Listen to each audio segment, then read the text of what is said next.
到期農曆新年咧開多條片咧去講 NBA 嘅新聞啦嚇，咁就過咗明星賽啦嚇，咁而家就可能一個焦點就係三波咧攬一個波咧嘅黃蜂隊咧可唔可以咧入到季後賽啦嚇，咁應該4月份啦季後賽，咁就如果係喺東區嘅頭6位咧，就直接咧進入季後賽。但係如果咧喺7、8、9、10位咧，咁就要打附加賽啦，咁先至知。如果打完附加賽先知咧入唔入到季後賽咁樣嚇。咁因為好多票碼迷好期待呢樣嘢嚇，同埋聽講話香港人真係特別中意票碼嘅 Adidas 喎。咁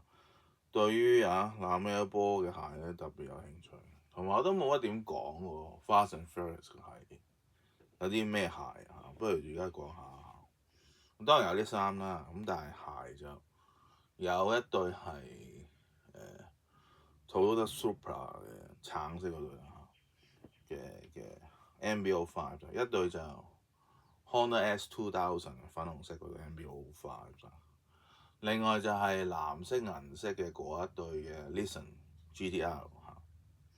咁仲有就黑色嗰對咧就都係拿凡些嚟嘅，咁就係美國車啦，Dodge Charger 啦，但係可能香港人冇咁中意美國車，中意日本車咁係啦，啲香港人特別中意車嘅如果你車再加埋啲鞋咧，應該都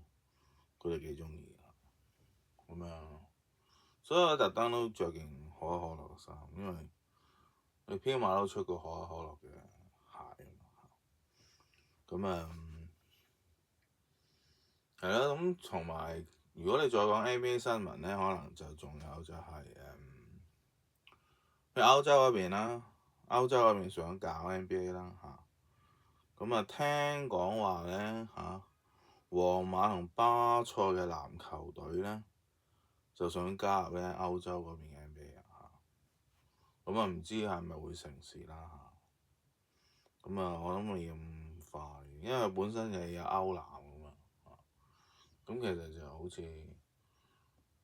歐洲 NBA 同歐籃咪打對台係咯，呢啲就 NBA 新聞OK。